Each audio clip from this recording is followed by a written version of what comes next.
Question number 1। Actually general equation of kinematics हमें use करनी आनी चाहिए, उन्हीं पे ये क्वेश्चंस होते हैं। क्वेश्चन नंबर 1 जो है उसमें बोला गया है कि एक पार्टिकल को एक फोर्स लगाया जा रहा है जो टाइम पे डिपेंड कर रहा है और उसके कारण उसमें एक एक्सेलरेशन आ रही है। Let this be the x axis.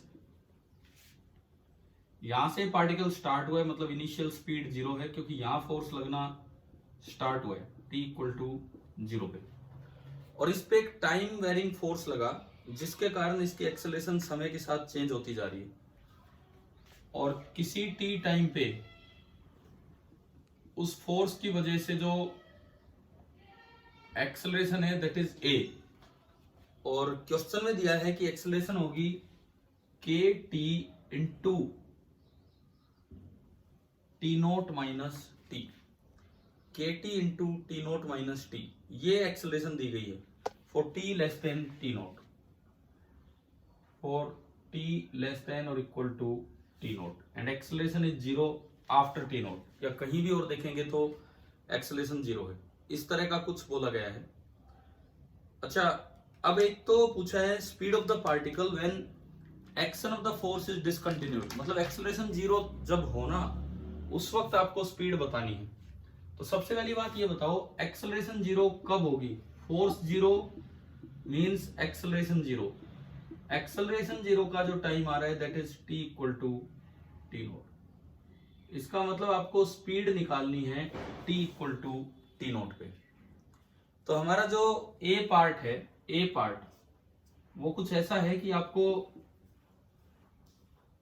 दिया गया है acceleration as a function of time,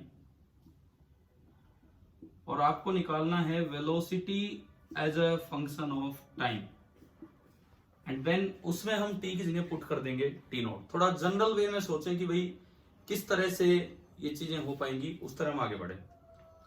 ठीक है, तो बताओ कौन सी जनरल इक्वेशन का यूज करना चाहिए अगर acceleration as a function of time दिया हो और v निकालना हो, तो कौन सी जनरल इक्वेशन का यूज करना चाहिए।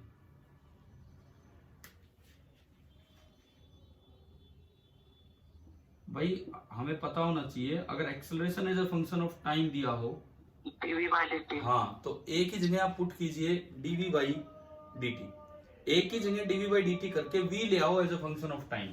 कैसे, देखिए dv by dt बराबर a की जगह ये पुट करना है, और a है के T into T naught minus T.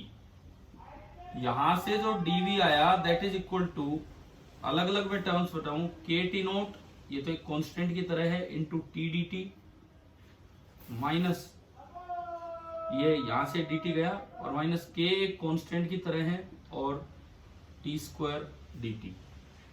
एक इक्वेशन आ गई जिसको मैं इंटीग्रेट करके ना आगे बढ़ सकता हूं। कि यहां तक आपको समझ आ गया है? अभी बोलो, यहां तक क्लियर है? Yes sir. ठीक है, इंटीग्रेटिंग बोथ द साइड्स, दोनों साइड आप इंटीग्रेशन करें।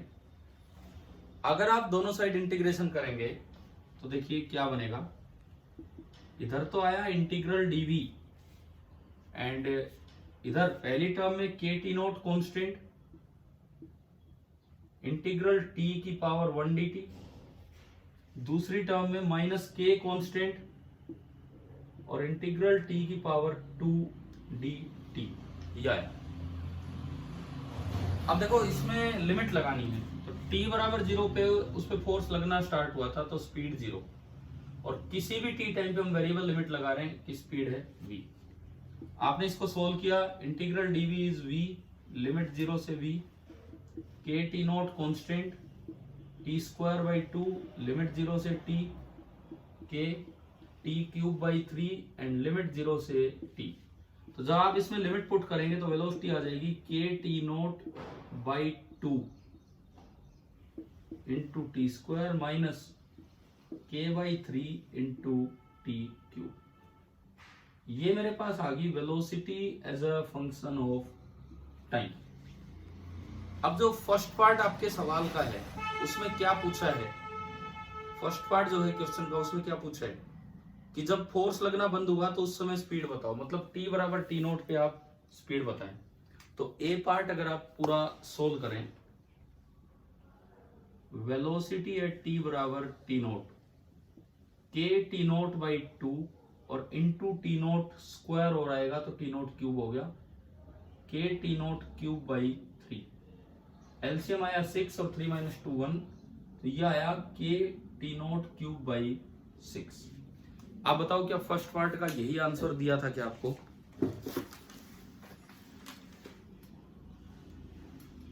ठीक है, आप इसमें नोट कीजिए। हर्ष यादव, आप कौन सी क्लास के हर्ष यादव हैं? गए बोलते ही, नाम लेते ही भागे। चलो एक बार आप ये देख लीजिए, नोट कर लीजिए, फिर मैं और आगे बढ़ता हूं इसी में, इसके बी पार्ट में।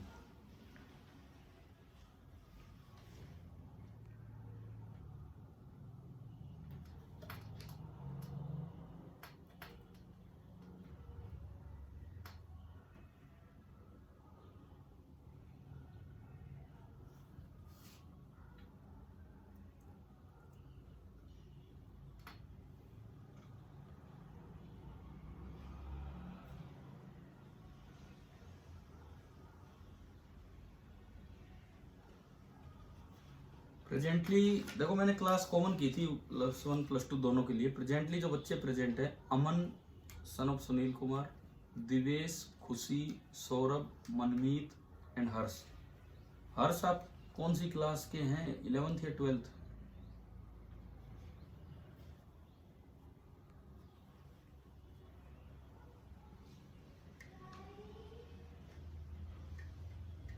इलेवेंथ है सर। ठीक है, क्योंकि हर्ष नाम के बच्चे दोनों क्लासेज में प्रेजेंट हैं। टोटल यहाँ 6 पार्टिसिपेंट्स हैं, जिसमें 2 11th और 4 12th, और 2 मेरी तरफ से 8 पार्टिसिपेंट। चले भाई, फर्स्ट पार्ट हो गया हो तो सेकंड पे चले हम।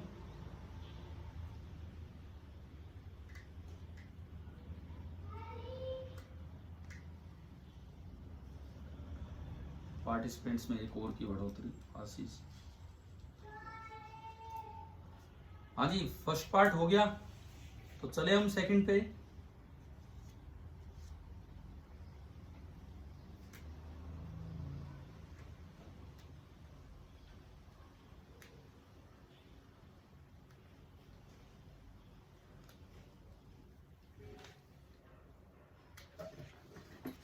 हाँ जी बच्चों, बताओ आगे बढ़े क्या सेकंड पार्ट पे?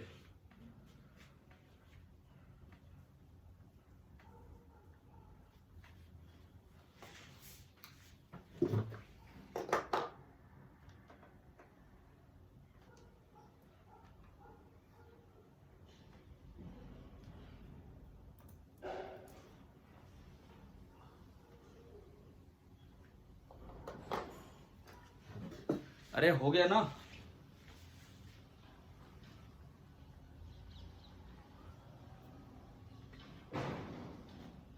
अब जो बी पार्ट है, क्या नोट कर रहे हो क्या अभी?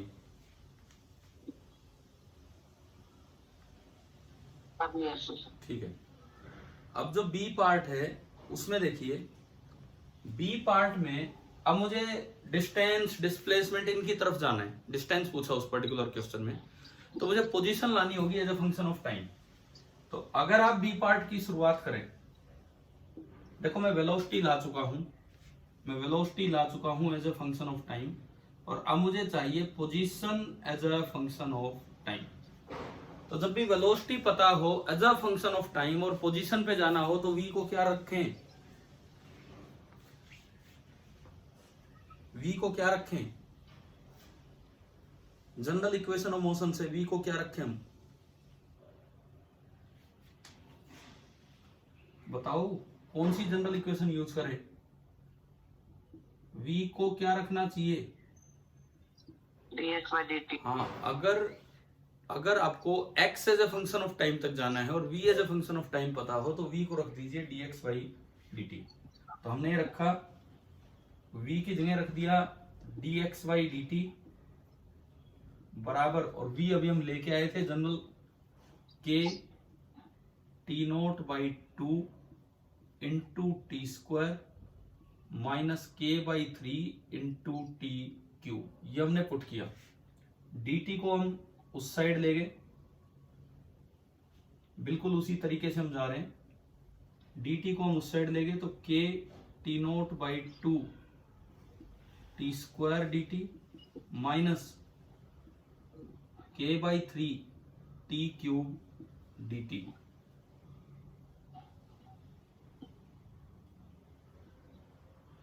और let this with the new equation, equation number 3। मुझे चाहिए position as a function of time, ये dx आ गया। Again integrating both the sides, again integrating both the sides, इसको हटाएं अब यहां से।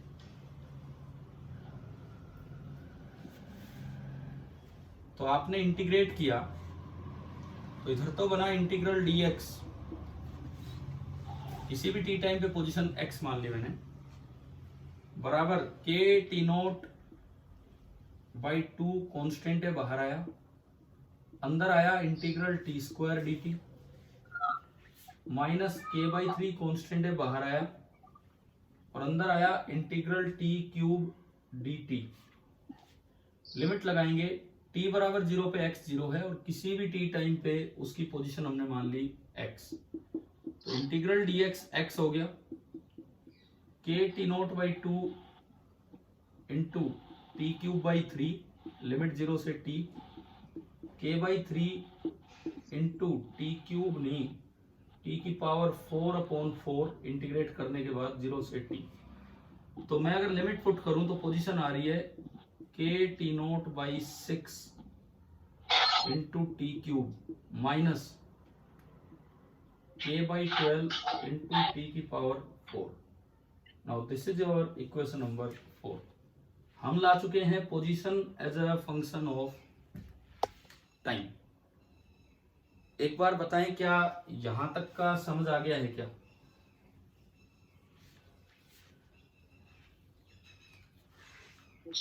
ठीक है, अब एक बार आप लिख लो, फिर इससे डिस्टेंस भी निकालेंगे, डिस्प्लेसमेंट भी। दोनों चीजें कैसे निकाली जाती है वो देखते हैं। आप ये नोट कर लीजिए यहां तक ना।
तो हमारे पास वेलोसिटी आ चुकी है, हमारे पास पोजीशन आ चुकी है as a function of time.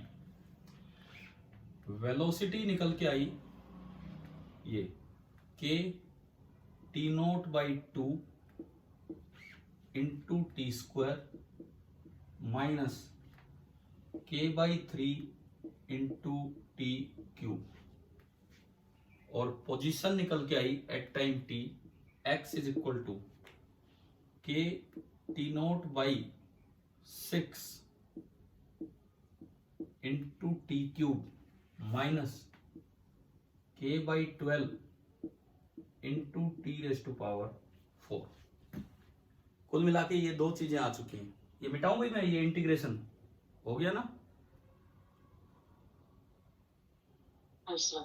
ठीक है, आप देखो, अब डिस्टेंस और डिस्प्लेसमेंट दोनों निकालते हैं। अच्छा, इस पर्टिकुलर क्वेश्चन में डिस्टेंस पूछा है कि डिस्प्लेसमेंट? पढ़ के बताओ।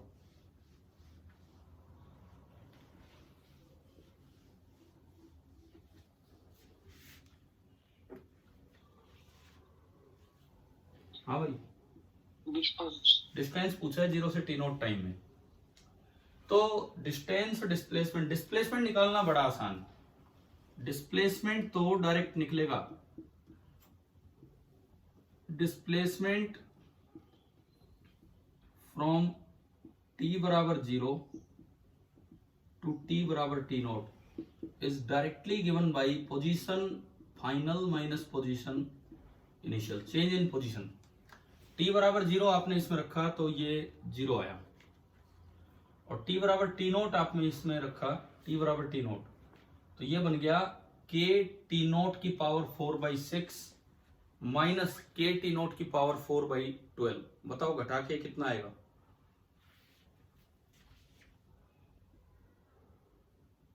ये आ रहा है k t नोट की पावर 4/12।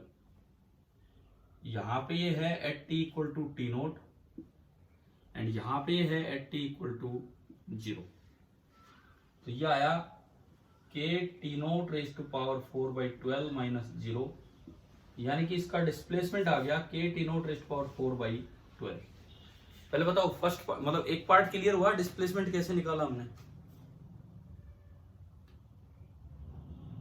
बताइए, समझ आ गया क्या? ठीक है, अब आते हैं सेकंड पार्ट पे, मतलब डिस्टेंस कितना होगा। एक ही चीज देखनी है, अगर वेलोसिटी बीच में पलटी है, कभी पॉजिटिव कभी नेगेटिव, तो डिस्टेंस ज्यादा होगा डिस्प्लेसमेंट से, और अगर लगातार वेलोसिटी का एक ही साइन रहा है तो डिस्टेंस बराबर होगा डिस्प्लेसमेंट के। तो इसके लिए आप सबसे पहले पुट v बराबर 0 और उससे टाइम निकालो। तो v बराबर 0 रखने पे एक तो t 0 आ रहा है और एक t आ रहा है 3/2 टी नोट। v बराबर 0 रखने पे या तो टाइम 0 आया या टाइम 3/2 टी नोट, मतलब एक बार वेलोसिटी t बराबर 0 पे वेलोसिटी 0 हुई है, और एक बार इसके बाद यहां कहीं t बराबर 3 टी नोट बाई 2 हुआ होगा, तब जाके वेलोसिटी 0 हुई है। इसका मतलब पार्टिकल पहले यूं गया है एंड फिर पार्टिकल यूं चला है, लेकिन t बराबर टी नोट तक आप बताओ क्या उसने अपनी दिशा चेंज की है क्या? t बराबर टी नोट तक नो सर, नहीं की। यानी कि यहां तक जब आप देखेंगे, यहां तक जब आप देखेंगे तो यही तो डिस्टेंस होगा, और यही क्या हो जाएगा? डिस्प्लेसमेंट। बाद में एक बार फिर ये घूम के यहां आएगा, लेकिन उस वक्त डिस्टेंस ज्यादा हो चुका होगा, वो टाइम 3 टी नोट बाई 2 से बड़ा होगा। तो यहां जो डिस्टेंस कवर्ड है फ्रॉम t बराबर 0 टू t बराबर टी नोट, वो भी आ गया k t naught raise to power 4/12। ठीक है, तो भाई इस तरीके से डिस्टेंस और डिस्प्लेसमेंट्स ये निकाले जाते हैं। आप देख लीजिए, लिख लीजिए भी।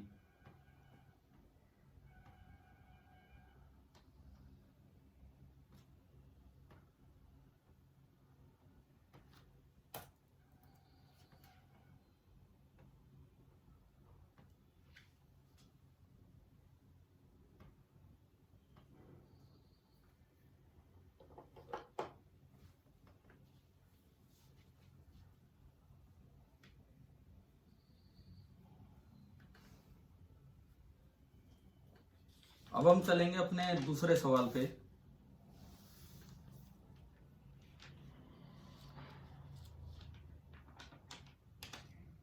जिसका कि आंसर मैंने आपको दे ही दिया है। दूसरा हुआ क्या किसी से?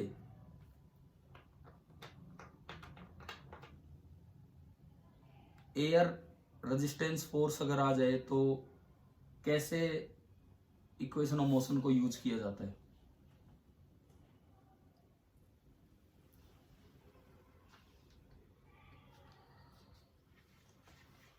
हाँ भाई, चलें सेकंड पे, दूसरा सवाल।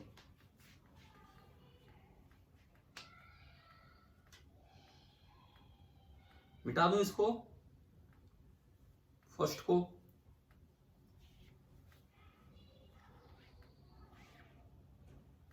बताओ लिख लिया क्या?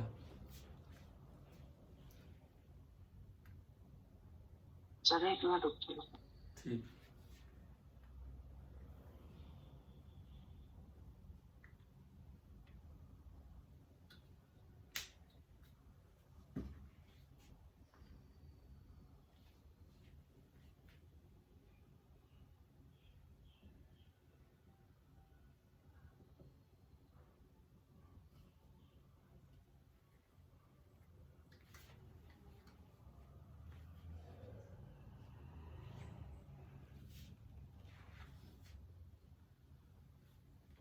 जो दूसरा जो आपका हो गया क्वेश्चन, सर। ठीक है मिटा रहा हूं मैं, हो गया होगा।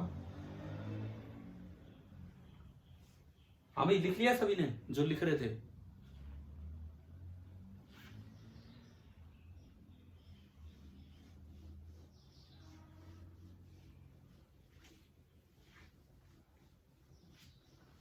किसी का रह भी गया हो तो मैं इसका वो भेज दूंगा आपको, फोटो भेज दूंगा इसकी बोर्ड की ना, उसमें लिख लेना। देखिए क्वेश्चन नंबर सेकंड जो था उसमें एक एयर ड्रैग फोर्स लग रहा है और पूछा है कि जब आपने किसी को v स्पीड से फेंका है, अगर वैक्यूम हो तो मतलब v नॉट से फेंका है तो v नॉट स्पीड से ही नीचे आता है, जाने का टाइम आने का टाइम सब बराबर होता है, ये सब हमने देख रखा है।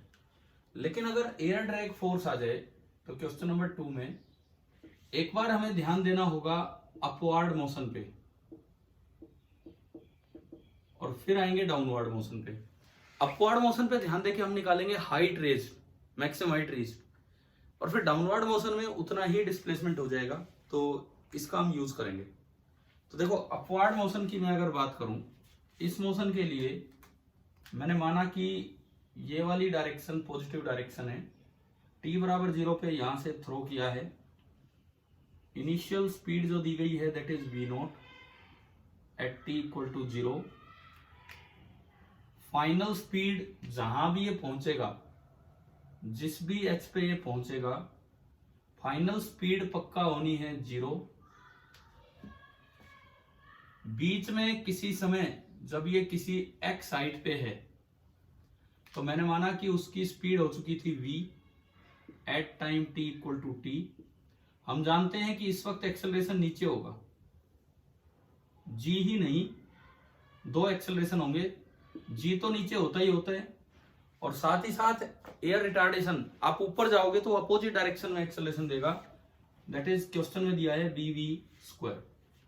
और इसके कारण जब आप थोड़ा सा आगे जाओगे तो स्पीड थोड़ी और कम हो जाएगी, लेकिन चाहे कम हो हम लिखते हैं v प्लस dv, और ये टाइम हो गया है t प्लस dt, परंतु स्पीड कम हो रही है, इसका मतलब dv इज नेगेटिव। और इससे ये पता लग रहा है कि mode of A this will be minus dv by dt, क्योंकि dv नेगेटिव है dt पॉजिटिव है और magnitude of a vector is always positive. तो आप बताओ अपवर्ड मोशन की कुछ बातें आपको समझ आ गई हैं क्या? ठीक है, ये x है, ये थोड़ा सा और गया दैट इज dx, और ये दूरी फाइनली हो जाएगी x plus dx। Now dx is positive, dx is positive, ऊपर ही बढ़ रहा है, dt इज पॉजिटिव, टाइम तो बढ़ता ही बढ़ता है। तो आप इसको ये भी लिख सकते हो v dv by dx, dx positive dv negative, तो बाहर एक और माइनस लगाना पड़ेगा ताकि ये पॉजिटिव हो जाए। एक बार बताओ मुझे, क्या इतना समझ आ गया है कि आपको ये जो मैंने बताया है बोर्ड पे अपवर्ड मोशन का? ठीक है, अब अपवर्ड मोशन से आप निकाल लो h, क्योंकि डाउनवर्ड मोशन में वो काम आएगा। क्वेश्चन इतना भी आ सकता था कि कितनी मैक्सिमम हाइट तक जाएगा, तो वो मैं पहले निकालूं। अब मैं टाइम का रोल अवॉइड करूं और मैं हाइट तक जाऊं तो मुझे यूज करना चाहिए मोड ए बराबर v dv by dx, minus इसलिए कि dv खुद नेगेटिव है, ये आपने यूज किया। मोड ए की वैल्यू रखी g plus bv square, this is equal to minus v into dv by dx। यहां से अगर आप देखोगे तो dx बराबर आ रहा है 1 upon g plus bv square, एक माइनस साइन और एक v dv। बताओ तो यहां तक समझ आ गया? हाँ भाई, एक बार बोलिए, ये क्लियर है क्या यहां तक? Yes sir. अब हमें क्या करना होगा h निकालने के लिए? Integrating both the sides. अच्छा, इंटीग्रेट करने के लिए integral dx is equal to minus integral 1 upon g plus b v square into v d v. देखो ये जो इक्वेशन आई, इसको सोल्व करना पड़ता है इंटीग्रेशन बाई सब्स्टिट्यूशन से। आप देख लीजिए कैसे होगा। तो हमने किया integration by substitution method. Integration by substitution method. ये जो डिनोमिनेटर है इसको कुछ भी एक नया वेरिएबल मान लो। मैंने आर बोल दिया सपोज, कुछ भी आर वाई एक्स जो आप मानना चाहो, इनसे अलग। दोनों साइड डिफरेंशिएट करो आर के रिस्पेक्ट में। 1। नाउ जी का डिफरेंशिएशन 0, इसका बनेगा b into 2v into d v by d r. Chain rule से हमने किया बराबर 1, और यहां से v dv की वैल्यू आ गई 1 by 2b into D R. बताओ एक बार, ये क्लियर है क्या? ये जो स्टेप मैंने लिया है, मैंने इस डिनोमिनेटर को पूरा नया वेरिएबल r बोल दिया और दोनों साइड r के रिस्पेक्ट में डिफरेंशिएशन कर दिया और उससे आया। इसको यूज कीजिए इन इक्वेशन 1। तो integral dx is equal to, इसकी जगह r 1 by r, v d v की जगह 1 बाई 2b डी आर। यह आया, ये मैंने वैल्यूज पुट की और कुछ नहीं। इंटीग्रल dx बराबर 1 बाई 2b बाहर आ गया, integral 1 by R D R. आपने इंटीग्रेशन किया, ये x आया 1 बाई 2b और ये हो जाएगा ln r। r की वैल्यू रख दी g plus b v square. x निकल के आया 1 by 2b into ln of g plus b v square. ठीक है, अब आप इसमें लिमिट रखेंगे x की और v की। बिल्कुल शुरू में x बराबर 0 पे v है v नोट, और बिल्कुल फाइनली x बराबर h पे v आपका है 0। इसमें लिमिट रखिए और निकालिए कि क्या मैक्सिमम हाइट आने लग रही है यहां से। इसमें लिमिट पुट करके आप देखिए कि मैक्सिमम हाइट क्या निकल के आ रही है। तो जो इसको सोल्व करने पे जो मैक्सिमम हाइट आएगी h 1 by 2b into log a minus log b बनेगा 1 by 2b into ln a। अच्छा, एक माइनस और है ना इसके बाहर, एक माइनस था कि नहीं? हाँ, ये वाला माइनस बाहर था, ये वाला माइनस बाहर है, तो ये उसकी लिमिट्स को पलट देगा और ये बनेगा ln of g plus b v naught square divided by g। पहले आप ये बताओ, एक स्टेप आप देखो आपको समझ आया कि नहीं कि हमने मैक्सिमम हाइट रीच निकाली है वो कैसे निकल के आई। आप ये देखिए एक बार कि मैक्सिमम हाइट रीच हमारी कैसे निकल के आई।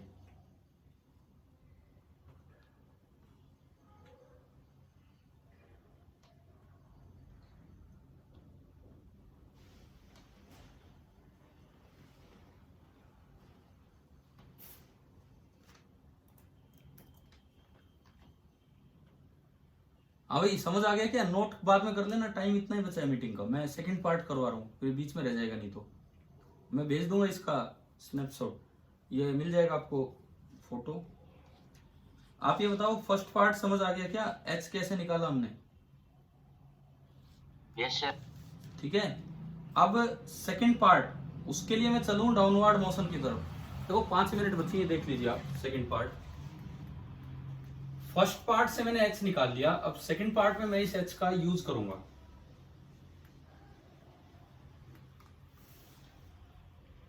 अब मैं देख रहा हूं इसका डाउनवर्ड मोशन। मान लो अब मैं नीचे वाली डायरेक्शन को पॉजिटिव मान लूं और इस समय को कह दूं t बराबर 0, तो यहां इनिशियल स्पीड 0 है। आप कुछ भी x चल के आ चुके होंगे तो आपकी स्पीड v है। इस वक्त जो एक्सेलरेशन है वो भी नीचे होगा और एक्सेलरेशन होगा g minus b v square, क्योंकि g तो नीचे है और रिटार्डेशन जो है एयर तो हमेशा अपोज करेगी, ऊपर लगेगा। थोड़ी देर बाद आप थोड़ा सा और आ चुके x प्लस डी एक्स और आपकी स्पीड बढ़ के हो गई है v प्लस डी वी, और इस बार सच में स्पीड बढ़ रही है। एंड फाइनली जब आप बिल्कुल नीचे उतर आओगे x बराबर h पे, तो आपकी जो स्पीड है वो v फाइनल है जो मुझे निकालनी है, ये है। इस बार dv भी पॉजिटिव है।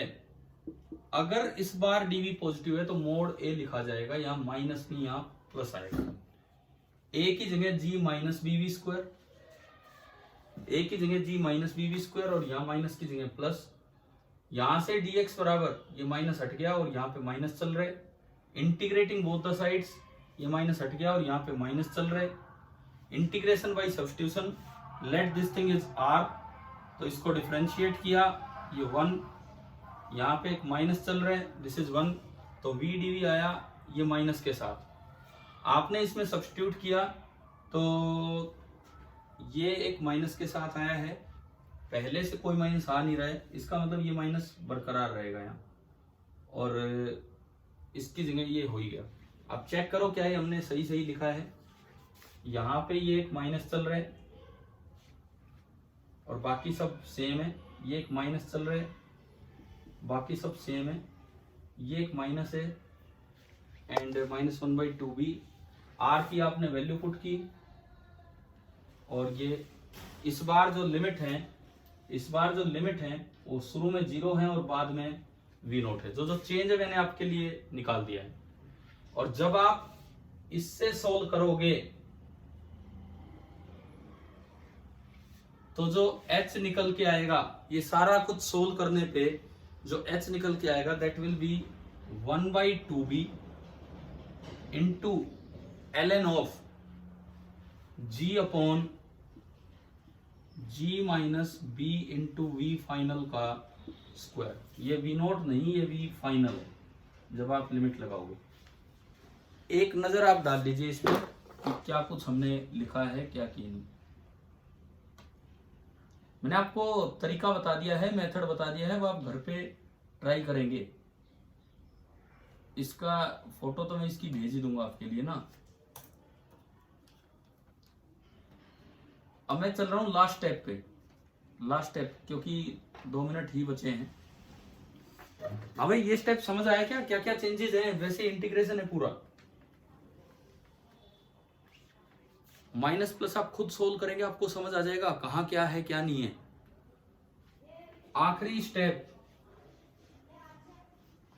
h चाहे इससे निकालो या इससे निकालो, इक्वेटिंग